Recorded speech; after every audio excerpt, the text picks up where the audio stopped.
നമസ്കാരം. CJPയുടെ ജന്തർ മന്ദിറിലെ സമരം BJPക്ക് അക്ഷരാർത്ഥത്തിൽ കനത്ത തിരിച്ചടിയാണ് സമ്മാനിച്ചത്.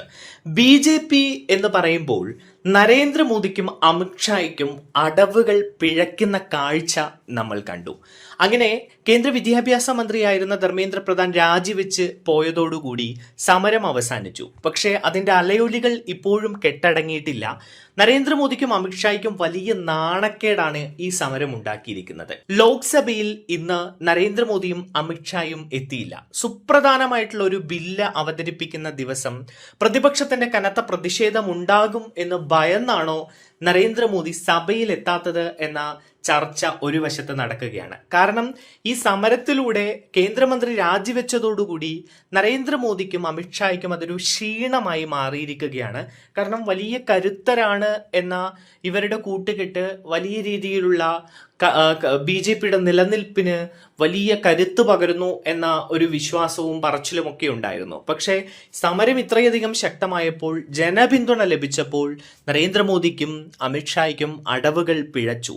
ഈ അവസരം രാഹുൽ ഗാന്ധി മുതലെടുക്കുകയാണ്. രാജ്യത്തിന്റെ ഭാവിയിൽ ആശങ്കയുണ്ട് എന്നും തെരുവിൽ കണ്ട യുവാക്കളുടെ ശക്തിയെ എല്ലാ രാഷ്ട്രീയ പാർട്ടികളും ബഹുമാനിക്കണമെന്നുമാണ് കോൺഗ്രസ് നേതാവ് രാഹുൽ ഗാന്ധി പറയുന്നത്. ഇക്കാര്യം BJPയോട് അഭ്യർത്ഥിക്കുന്നു. അമിത്ഷാ പാർലമെന്റിൽ എത്താൻ ഭയക്കുന്നു എന്നും രാഹുൽ ഗാന്ധി ആരോപിച്ചു. ഇന്ത്യൻ വിദ്യാഭ്യാസ മേഖലയുടെ ആത്മാവിനെ RSS കവരുന്നു എന്നും എല്ലാ സർവകലാശാലകളുടെ തലപ്പത്തും RSSകാരാണ് എന്നും രാഹുൽ ഗാന്ധി ആരോപിക്കുകയാണ്. അവർ പരീക്ഷകളെ അട്ടിമറിക്കുന്നു, അവർ എല്ലാം സ്വകാര്യവൽക്കരിക്കുന്നു, സ്വകാര്യ കമ്പനികൾ പരീക്ഷകൾ നിരീക്ഷിക്കുന്നു, നടത്തുന്നു, സ്വകാര്യ മേഖലയിലേക്ക് RSSും വരുന്നു, അവർ എല്ലാം പിടിച്ചെടുക്കുന്നു. പ്രധാനമന്ത്രിയല്ലായിരുന്നു, RSS ആയിരുന്നു വിദ്യാഭ്യാസ മന്ത്രാലയത്തെ നിയന്ത്രിച്ചിരുന്നത്. വിദ്യാർത്ഥികളോട് തങ്ങളുടെ ഭക്തരാകാനാണ് RSS ആവശ്യപ്പെടുന്നത്. വിദ്യാർത്ഥികളുടെ ലക്ഷക്കണക്കിന് പണം അവർ കവർന്നു എന്നും രാഹുൽ ഗാന്ധി പാർലമെന്റിൽ ആഞ്ഞടിച്ചുകൊണ്ട് പറഞ്ഞു. ജന്തർ മന്ദറിലെ പ്രതിഷേധത്തിൽ ഓരോ ഇന്ത്യക്കാരനും അഭിമാനിക്കുന്നു. ചില വിദ്യാർത്ഥികളുമായി സംസാരിക്കാൻ അവസരം കിട്ടി. പ്രതിഷേധം വ്യവസ്ഥയോടുള്ള വിദ്യാർത്ഥികളുടെ വികാരമായിരുന്നു. ആ പ്രതിഷേധം ആവേശകരമായിരുന്നു. അതിൽ താനും ആവേശഭരിതനായി. നിങ്ങളെ ബഹുമാനമില്ലാത്തവരെന്ന് മുദ്രകുത്തുന്നവരെ നിങ്ങൾ എന്തു വിളിക്കുമെന്ന് എന്നോട് സംസാരിച്ച പെൺകുട്ടിയോട് ചോദിച്ചപ്പോൾ ഇഡിയറ്റ് എന്ന് അവൾ മറുപടി നൽകിയെന്നും രാഹുൽ ഗാന്ധി പാർലമെന്റിൽ പറഞ്ഞു. ഇഡിയറ്റ് പരാമർശത്തിന് പിന്നാലെ സഭയിൽ ഭരണപക്ഷം ബഹളം തുടങ്ങി.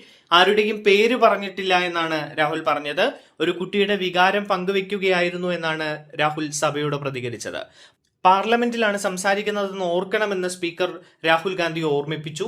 എന്നാൽ താൻ ആരെയും വിഡ്ഢി എന്ന് വിളിച്ചിട്ടില്ല എന്നാണ് രാഹുൽ സഭയെ അറിയിച്ചത്. അങ്ങനെ മൊത്തത്തിൽ സഭയിൽ വലിയ വാദപ്രതിവാദങ്ങൾ നടക്കുകയായിരുന്നു. എന്തായാലും രാഹുൽ ഗാന്ധി BJPക്കെതിരെയും നരേന്ദ്രമോദിക്കെതിരെയും അമിത്ഷായ്ക്കെതിരെയും ഈ അവസരം പരമാവധി മുതലെടുക്കുന്നുണ്ട്.